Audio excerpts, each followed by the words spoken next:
Hello, ladies and gentlemen. Game of Thrones, Season 8, Episode 4. We're over halfway now. Yep. We will be by the end of this one. On the home stretch. Night King's dead. Cersei's alive. Oh yeah, Cersei's on the rise.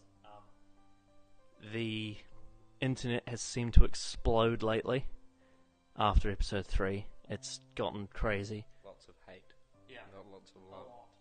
There's been a lot. I mean, it's been, I would say overall, from what I've seen, the reaction's been divisive. There are people that really liked it as well, but there has been a lot of people that didn't. I mean, I didn't not like it, but I guess there's always problems. Yeah, I'm gonna save my thoughts, retrospective thoughts, after a week on that episode after we watch this one, depending on where this one goes. Yeah, 'cause sometimes the aftermath can justify the event, but yeah, we'll have to wait and see. But yeah, we will tackle that later on. So, but I guess we shouldn't waste any more time and just get on with it, right? Yep, let's just jump in. Good. I'm anxious about this one because everything could go. You know, everything could be justified, but it could also be. Unjustified. It could be shittened. Oh yeah, so I watched this video today where a guy built the Castle of Winterfell, the whole grounds in Minecraft. How did he make the weirwood tree? He used birch wood, which is like a white and well, mainly white with dark spots, and then red wool as the leaves. Yeah. Yeah, there's not really any red leaf block, actually, is it? I think there might be. I can't remember. I haven't played for a while. I thought it was supposed to be a sandbox game. Yeah, but it's not like every colour of everything. But there's red wool, there's red clay, but I don't think there's red leaves. It's interesting how they credit George R.R. Martin as a co-executive producer, even though he barely has anything to do with. Like, he's written them bullet points of where his books might go. Oh, really? But yeah, whatever. We want an ice polar bear. No, it's real. That's actually from the from the actual behind the scenes of. Yeah, that guy saying he should have died earlier. I think that was a good point. But yeah. Yeah, I remember when I saw the Dothraki go in and he came out, I was like, oh, that's a bit bullshit. Yeah. He should have died. Yeah. It's probably like, oh, well, I would have married you had you lived. Oh, they're gonna burn the bodies. For a second when I saw Theon's face, I thought it was Rob. It looks like Rob. There's Varys being useless the whole season, doing nothing. Where's your whispers now, you bastard? They're so symmetrical. You've been organised. Right, yeah, everything's so. Unsully. There's Bran. Ghost. That scene would have taken like 10 years to animate. Just because of his hairs or something. Should have just done a Gary's mod. Also, I just realised something.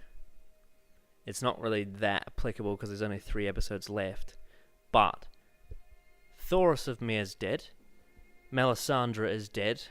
And the Night King is dead. Therefore, if you die now, you'll never come back. I mean, unless they introduce another priestess that can resurrect bodies, but in terms of characters that we know, they're all gone. All of the people that resurrect dead bodies are gone. Yeah, well, getting resurrected wasn't that common, was it? Yeah, but what I'm saying now is there's literally no one No left. chance. No chance of bringing back anyone. Yeah. Hey, auntie. I mean, Targaryens did incest all the time, though. Yeah, well, yeah, it's fine, exactly. Has to fold her hair. I'm kind of weaving. I'm just thinking, I'm like, with no more Jorah, I feel like Daenerys, it would make sense if she was less in control of her actions. Because he was always there to restrain her. And if you remember when she banished him from Meereen, she started burning people. Yeah, I see what you mean. Ah, well, we'll see. And I don't think, I mean, it's very clear that Tyrion can't control her. He's just being a bit dumb. This is where Cersei said to Sansa, have you bled yet? Oh, God. She was 13. Yeah.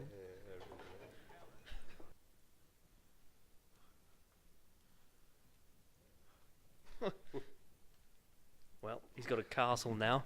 To Lord Gendry Baratheon of Storm's End. There you go, son. Have a castle. I thought she was gonna like get angry at him or something. No.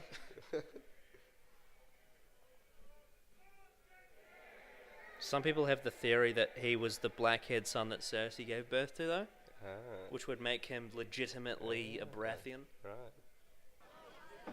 Sir Brienne of Tarth. Is that the fucking goat's milk? Oh god. Remember that story? I think I did. Season 5, Yeah, ages ago. I think. Renly danced with her because none of the other boys wanted to. Ah, yeah. You pissed off about. Yeah. Well, you know, he has the claim to the throne Ah. that she always deserved, or at least she was told. Is Varys gonna finally do something? Yes. Whisper in her ear. I believe in you, my lady. Oh, he knows what's happening. He's like, yeah, I'm gonna sneak in here and get political. She was a whore. You're a virgin. Oh. I think Tolman's lost it now. Yeah. He's at the pass out stage. He just wanted the big woman. Oh, no fucking way. No score. way. No.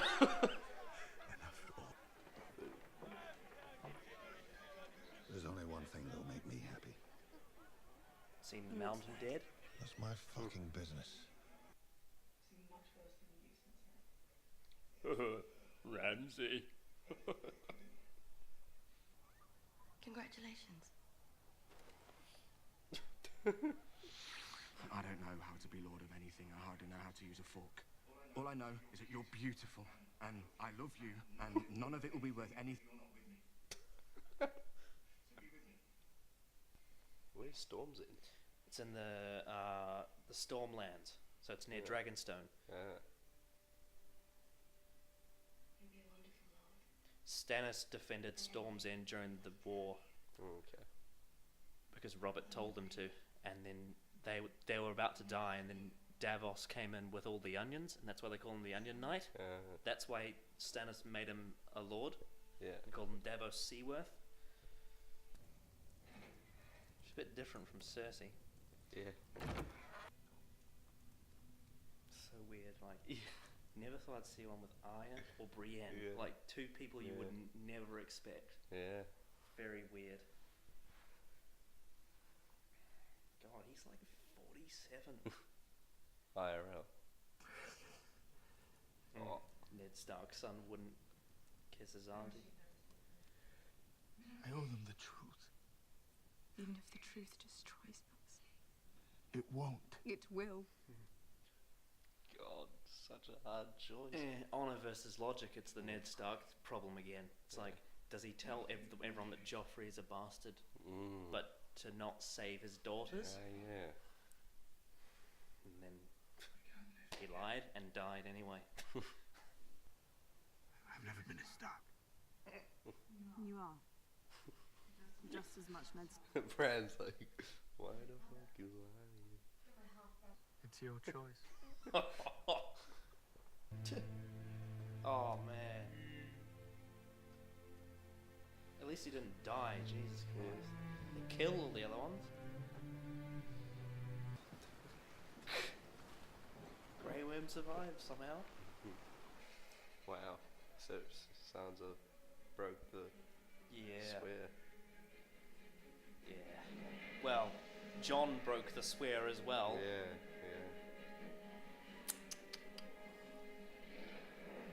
He could just be like, oh, sorry, I was lying.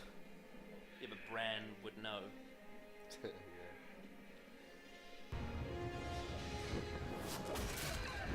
Oh. What? Someone shoot it. Yep. Oh, shit. Holy Oh my God. shit.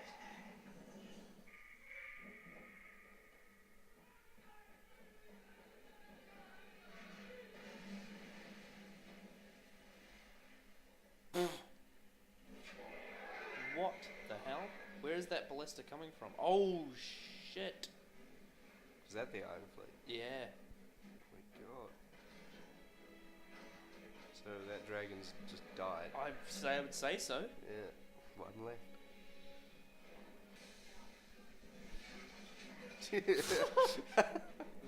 Impale his whole body. Oh my goodness.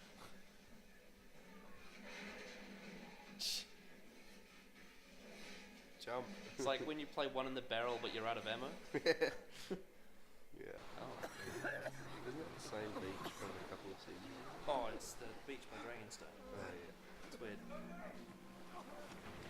Oh no. I did say this would happen without Mormont there. Yeah. Because She just wants to kill everybody.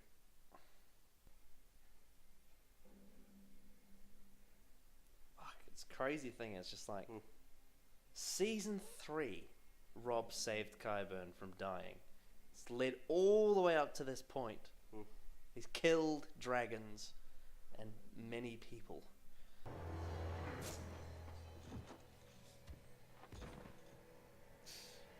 Oh. Oh.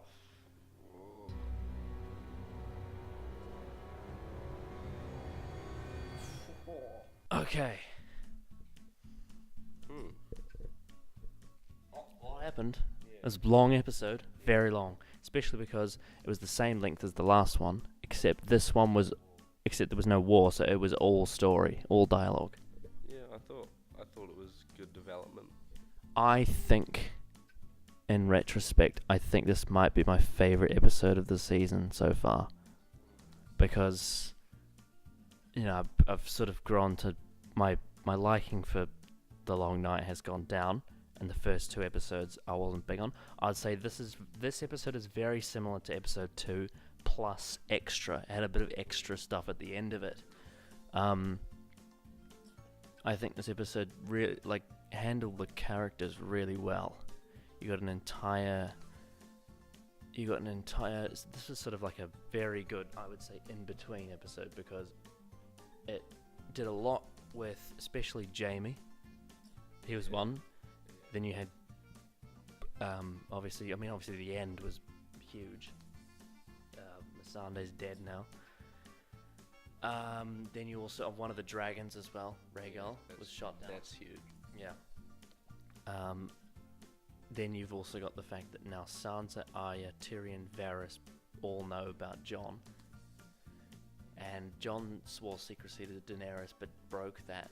And then Sansa swore secrecy to Jon, but she broke that. Yeah, It's going to fall down. Everything's going to crumble. So Missandei's dead. Daenerys is now fired up. Yeah, next episode is surely going to be a battle. Or it's going to lead to one. I mean, did they say it was like it was going to take Jon a fortnight to get there? And then obviously Jamie is going there too. Well, what's Jamie gonna do? Is he gonna? Yeah. What would Cersei do if she saw him again? Still hell bent on her. Then there's Bronn. He briefly appeared. That was interesting. He just got past everyone, obviously. Yeah, he's got a crossbow. Yeah. Clearly, this show is telling us that crossbows are the way to go. Yeah. Yeah. Whether that be big or small. As long as you can aim it properly. Kill Lannisters and dragons. That was a huge shot.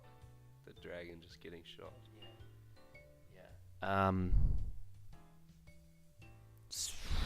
There's still something off though. The villains in this show now are just so pitch black, like Euron and Cersei. There's nothing. The only character that feels in the middle is at the moment is Jamie. Everyone else is either on one side or another. I guess I would argue on the sort of on our side of the point of view, you've got Daenerys, who's bordering on crazy. You've got Varys and Tyrion questioning the Queen. You got Arya and Sansa. So there's all that stuff. But in terms of the other side of the war, everyone on that side, like Qyburn, Cersei, Euron Greyjoy, the Mountain. There's just no complexity whatsoever. They just seem purely evil, and it's a bit off-putting. I don't get why you would choose to have that in a show like this, especially when villains in this show used to be way more interesting. I guess what else would Cersei be like though? Well, I'm not sure at this point, just because of how it's all changed, but it's hard. It's just I just don't think it's as interesting when they're just 100% murder, you know. I don't mind it. Especially because we literally just got there with the Night King as well, who was the same. He was just turns out there was nothing about him. He was just some zombie that got converted, and he was bad. I guess, as I said, I don't mind it. I like seeing good versus bad. But I think you like more complex. Well, I've stated before that Blackwater is my favorite battle because it's not complex. Oh, it's not black and white, as opposed to something like Battle of the Bastards, which is 100% black and white. This is Jon Snow versus Ramsay, and one is clearly much morally high-grounded than the other. As opposed to Blackwater, which is Stannis' claim versus Joffrey's claim, with a bunch of characters sprinkled on the side that all have different POVs. One other POV from Blackwater I didn't mention last time was the inside. You had Sansa and Cersei and Shae. There was that side of the story as well. And then there's also the Hound who fucked off. But anyway, talking about Blackwater. In terms of the direction, it seemed a bit stale. There's something off about it. It doesn't feel... The show doesn't have the same atmosphere. It's weird because we're in winter now, but it just feels so wooden. At the start, it felt like it was just going through the motions. Yeah, it just doesn't... It feels so... there's a scene where Sansa sees the dragons fly away and she says to Tyrion, why her? And there's that scene. It just doesn't feel like Game of Thrones. It just feels like a random scene shot on a... Just put it there for the sake of it. Yeah. I'm not saying that scene was necessarily unimportant, because it was. It was important that Tyrion found out the answer, but it was, in terms of the way it's shot, the cinematography, there's something off about it. It doesn't look right. It's too bland. Yeah, I mean, when I watch it, it's sort of... It feels like there needs to be something more. Yeah, what I've said about since the first episode of this season is there's just so many close-ups. It doesn't feel as big. It's very strange. There maybe they shuffled around the production team for this season, but I don't know. It just doesn't feel the same as it used to. There's so many close-ups, and the actual composition of the shots looks so bland. I don't know. It's hard to describe, really. You notice it more than me. It's very empty. Like, the backgrounds look very empty. There's less going on. And that may be just because lots of people are dead. But it's just... I don't know. It was bordering on... Like, in terms of just the background scenery, it was bordering on boring, I would say. The only thing that was keeping me interested was what was happening in the foreground. Like, I would say the scene where Tyrion and Varys are sitting by the throne in Dragonstone. Like, everything that they were saying in the scene was really interesting, but everything around them wasn't. Yeah, I agree. I noticed that. I did. Yeah. It was very dark and dull. Yeah. And that was one big complaint people had with the last episode, was the battle was too dark. Yeah. You just couldn't see it. It's like a meme. Yeah. It's just too dark. Yeah. Well, it was dark. We said it was dark. It was the long night, but we didn't literally think it would be like lights off. Yeah, and apparently the director or whoever edited it said that they intended it to be dark. Yeah, it was intended to be realistic, but it made for a weird, dramatic experience. Yeah, I think there were a lot of good scenes in this, especially in terms of the performances. I really liked how this episode finally got Tyrion and Varys involved. Yeah. That was very relieving, because I was like they're just useless. With the entire Night King storyline, they were just completely useless. They had nothing to do. Yeah, I like the drinking scene. Yeah, that was fun. That was nice. It was weird though. It was like, this feels so strange. It feels like we've just come, like, you know the scene at the end of episode 2 where they're by the fire? It felt like they were just going back to that. It's like, what the hell? Yeah, I enjoyed everyone sort of showing a different side of their character. Yeah. Sort of thing. I thought, you know, when they got taken away by those girls, like Tormund and all that, I thought Sansa was like trying to kill them or something. Like, I was gonna try and get with the hand. really? Yeah, I don't know. I was like, oh, she put her hand on. No, I think she's just doing the way her mannerisms. I think she's just doing the little finger thing of just going around and talking to everyone, looking suspicious. Yeah, you're probably right. Littlefinger kind of has this fake flirtatious vibe. You know what I mean? Where you're just like, what is he up to? And he's just trying to get friendly so he knows all the answers. He's just taking it. Something up. There's something that's gonna happen. Someone's gonna die. It's just like because I was, you know, obviously there were people that died in the Long Night, but no, they weren't really top mains. I would say the biggest impact that this has had has been because Jorah is dead, now Daenerys is unhinged. But in terms of the actual main characters, someone needs to die soon. Like, you know, one of the big people. Like, it just needs to happen because there's so much tension. I don't want it to just be like, oh, sunshine and daisies, we're all okay.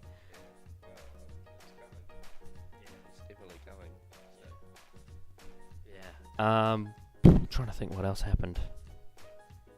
Brienne. Ditched her. Yeah, maybe she was useless. Instead, just didn't want to. Don't think it was her fault. Maybe Tormund will be like, well, there's still me. Yeah, well, he's going back to the north, the real north. Oh, yes. I was thinking, I was like, is Jon going to make him the 1000th Night's Watch person? Bloody, what's it called? Lord Commander? Well, I have to. It's such a satisfying number. Yeah, well. I think episode 6 will know. I'm surely episode 6, because it's like, you can't not have the 1000th. You have to. Yeah. Gilly's pregnant again. Sam's just like, well, you know how it is. He's like, oh, I got tired of reading books or something. I don't know. Yeah. It's like it was a second option. Oh. You know, it happens. Jon, you'd understand. Oh, and Jon couldn't make love to Daenerys. Ever since he's found out that she was his aunt, he can't do it. I guess it's just. You can just tell he's got Ned Stark's honor still with him. He's like, I've gotta do the right thing. Bury these bodies and burn them. Can't sleep with my aunt. Except the one big difference, I think, is that I'm not sure, but I feel like if Ned was the one true king, he would accept it because of his honor to the realm, whereas Jon is he's so attached to the oh, actually no, it is pretty consistent, because I feel like if Ned had sworn his allegiance to someone before finding out he was the true king, he would also have the same conflict.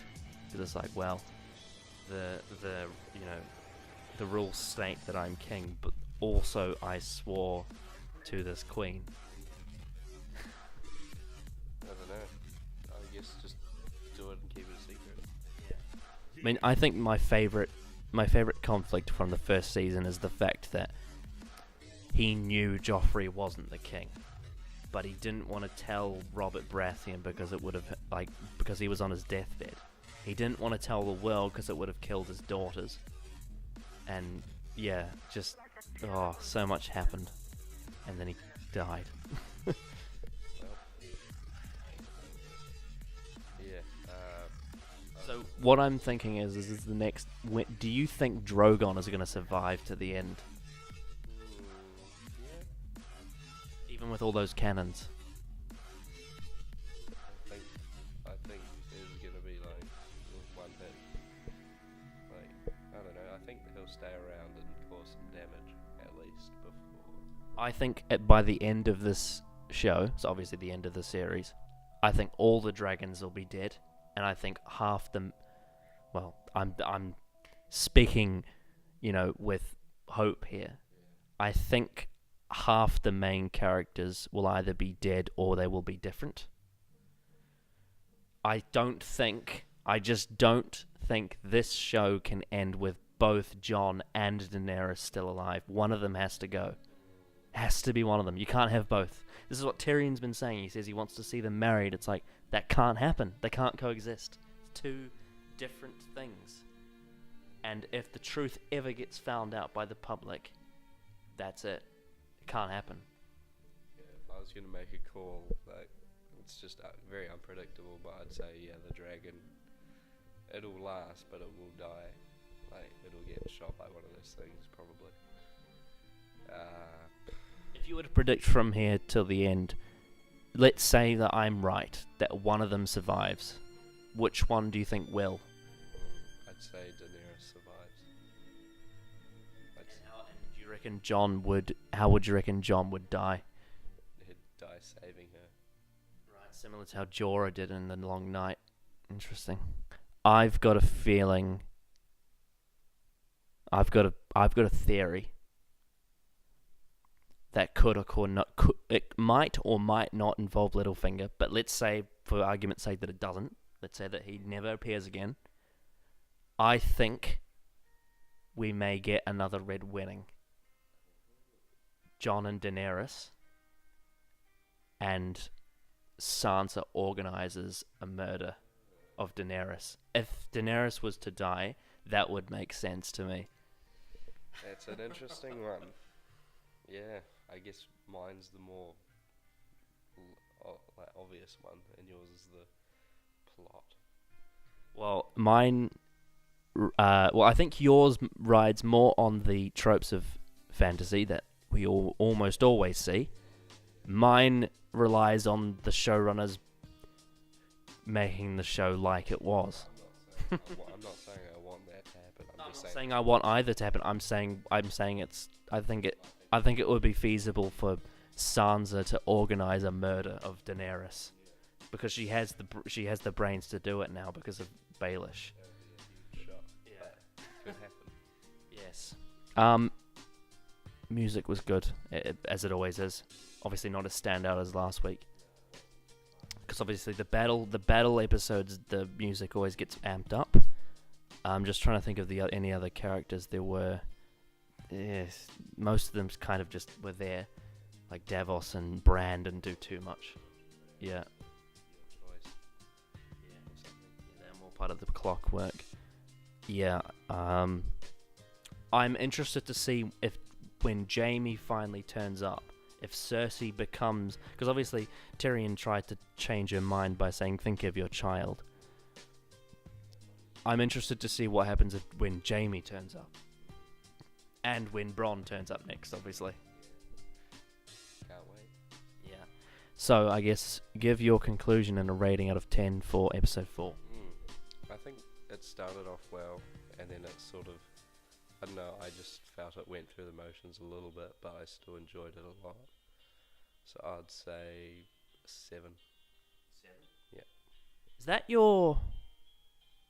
No, it's not your lowest score, because you gave a 7 for episode 1 as well. Then I think it was... What was it for episode 2? Was it 8? 8, and then episode 3 was 9.5, so this one's back down to a 7. Okay. Yeah, so this was definitely a filler episode, but I think this isn't... I mean, even though I am disappointed that the Night King was basically a nothing, I think that's more of a problem with the earlier episodes rather than this one. Considering this one focused more on the Cersei stuff, I think this episode was, for the most part, had some really neat character stuff and set up for the episodes to come. I think Missandei's death was done really well. It definitely marks Cersei and Euron as like a terrorist group, as they always. I mean, she already has been for a couple of seasons. Ever since she blew up the Sept of Baelor, she's been marked as a terrorist. But this, to me, really symbolizes her stance. But at the same time, I want her to have this. Before there was her children, which was the sort of thing that would take her away from doing these, like, necessarily doing everything for the wrong reason. I guess in the sense that she didn't kill Tyrion, there's still that. But at the same time, it's just kind of like, I'm still waiting for that moment where it becomes interesting. It's still just kind of dirt. Euron's a pirate, and he killed the dragon. Okay. He's the I mean, there's not really any complexity to him at all. He's just a really scummy pirate. Jaime, I think, was the interesting takeaway from this episode, especially the fact that he went for Brienne and then again he went back on his decision. He suddenly he can't get rid of Cersei. It just doesn't escape him. Tyrion and Varys finally got something to do. Daenerys has, after Jorah's death, has become unhinged. Jon Snow is in big trouble. Jon Snow is in big trouble because he's leaked everything. He's leaked all the spoilers. Swear it. Yeah. I'm interested to see where Bran goes from here. See if he knows any other prophecies. But yeah, the direction was a bit flat, and yeah, there's still, even though I did like this episode, there's still something missing. I don't know what it is, but there's something missing. But I did like it. So I think I'm gonna give it. I'm gonna say 7.5. And last week's episode is going to go down from an 8.5 to a 7.5 because of the Night King's lack of anything. That I mean, even looking back on it, I was like, that episode is very, very well made, despite the fact that we can't see it. But apart from that one problem, it's a very well made story. But it's just, in retrospect, I just don't think they did the Night King any justice, especially the fact that he was built up for 8 seasons. It's just not a satisfying end, so I have to mark it down for that. So Long Night and whatever this one's called, bloody Missandei's beheading, is 7.5. So yeah, 2 episodes left now. Yep, 2 more weeks. So my prediction is episode 5 is going to be another battle in King's Landing. Episode 6, Red Wedding 2.0, and then the end. Bittersweet ending. I think, so some people say that the show might end in a democracy, but if it doesn't, if it stays as a monarchy with the Iron Throne, I think it might be, I think even, I mean, she might put Jon on the throne by force. I feel like at the end of this show, there's a good chance Sansa might have the most power. There's just something that tells me that it would be, anyway, in my opinion, it would be a far more satisfying ending than a fairy tale wedding that Tyrion is suggesting. It just doesn't seem right. Sounds good. Anyway, we will see you next time for episode 5.